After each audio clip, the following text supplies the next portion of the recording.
and to leave you.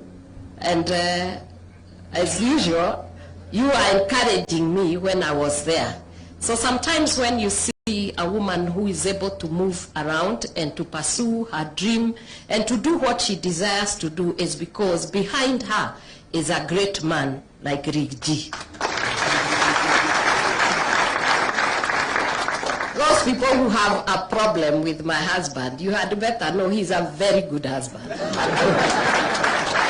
He's also a very good father. Not only that, he's the best leader you can ever have. He's a man with a big heart. And when I asked him to come today, he was very busy. He said he will be there, and you can see he's there. You can clap for him.